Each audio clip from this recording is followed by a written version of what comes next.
JD Vance seals the deal, in my opinion. I recommended last week you listen to Joe Rogan's podcast with Donald Trump. I highly recommend you listen to Joe Rogan's podcast with JD Vance. Again, I can't thank Joe Rogan enough for what he is doing. I mean, this is fantastic. This is how politics should be, where you sit down, you have a conversation for over almost 4 hours about various different issues. And let me tell you something. I was a member of the Republican Party. I think I left like some 15 some odd years ago. But even when I was a member of the Republican Party, I couldn't stand a large faction of it. I used to call them the Bushwood Republicans. They're the ones, Bushwood from Caddyshack there, with Judge Smales and the boys. I couldn't stand that. Again, I'm a business guy, but I hate it, just like we all should, when corporations try to game the system and take advantage of others, so they're not held accountable. People are not held accountable for their actions. And you listen to the entire interview, and JD Vance talks about, his belief system and the things that he's done, the things he tried to do. Talks about the train derailment that took place in Ohio, and how he tried to handle that. Every issue out there, from abortion on through, and you find an extraordinarily intelligent, likable human being that, quite frankly, espouses many of the things that the old school Democrats used to espouse. Again, he's talking about, stopping all these nonsensical wars, reining in corporate largesse, reining in big pharma. The only thing, if you listen to the interview, you're thinking about voting for Harris Walz. You listen to the interview, and you're still going to want to vote for Harris Walz after listening to that interview.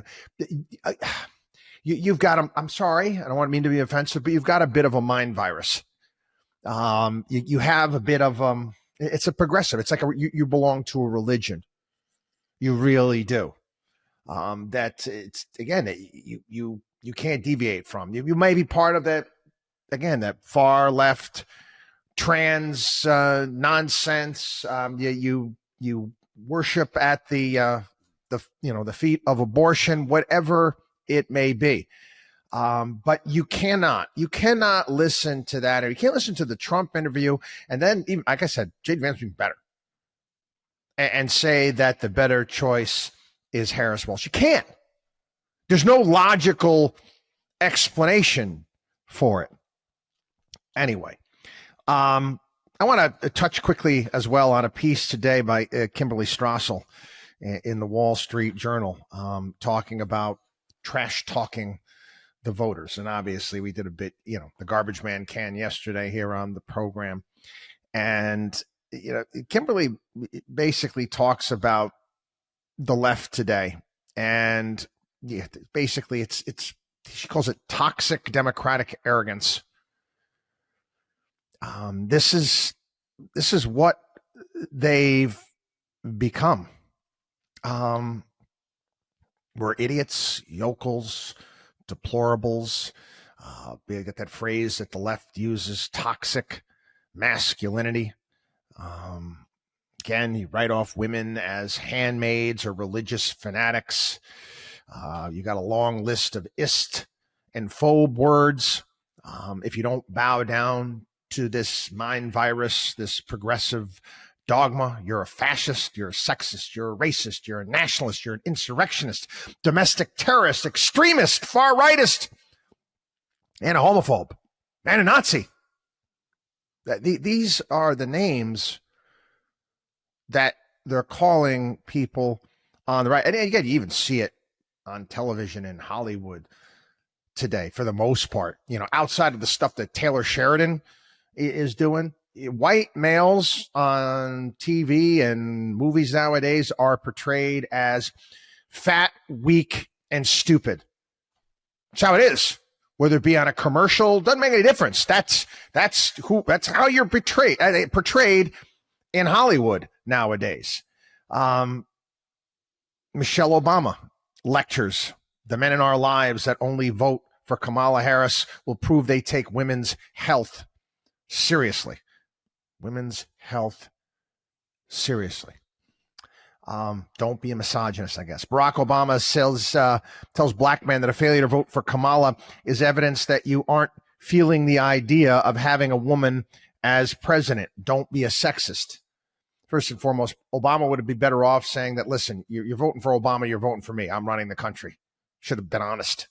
And then obviously Mark Cuban saying that Donald Trump is never in the company of strong, intelligent women. Don't be a weak, dumb GOP voting broad. Again, I don't know. Supposedly he's trying to walk that back today. And you got the latest advertisement that's out there that they recruited Julia Roberts, where a female voter arrives at the polls with her baseball hat wearing husband. And the voiceover explains one place in America where women still have the right to choose. The wife and another woman secretly vote for Kamala, grinning conspiratorially at each other. On the way out, the patronizing husband gives wifey a hard stare and asks, "Did you make the right choice?" "Sure did, honey," she replies. "Remember, what happens in the booth stays in the booth. Vote Harris Walls." Progressive activist Jess Piper tweeted to white women this month, "I don't care what kind of sign your husband has put in your yard or what your pastor preaches on Sunday. You can vote your conscience. You can vote for your children and grandchildren." Wow. Yeah, sure. A lot of females out there, they got to unchain themselves from the sink, and they're going to go vote for more inflation and border chaos and debt. Again. Do you think that the contempt is working? I don't know. I think it's alienating people. We'll see. We'll see. It's the other one there. You got, weird. Weird. Republicans are weird. Tim Walz, right? Again, I'm sorry. You ever watched Tim Walz? But anyway, I'll leave that. I could be me calling me crazy, but taxpayer-funded sex change surgeries for felons. That's weird. You want to regulate cow farts? That's weird. Fewer police, less crime. Yeah, that's weird. I can go on and on and on. Weird. Okay. Anyway, neither here nor there. There's a hatred that's out there, and again, I am imploring people, on the right, as hard as it may be, you're going to have to try to forgive these people in the end. I was reminded of something, was thinking about it today, and the hate on the left. There was a scene in Rocky, the original Rocky. Remember the mobster guy? I forget his name. I don't know. I forget his name. The mustache there that Rocky worked for. Remember, he had to go collect money for him. And he comes over to Rocky and he's talking to him. He finds out that he was taking Adrian out to dinner. And the mobster's driver didn't like Rocky. And he was insulting Adrian. And he goes, I heard that she's retarded. And he says, take her to the zoo. The retards like the zoo. Rocky gets all upset. He's getting a fight, and the mobster guy calms him down, and he says, he asked him, so why would you say something like that? And then the mobster guy says, "Hey, Rock, some people just hate for no reason." Watchdog on wallstreet.com.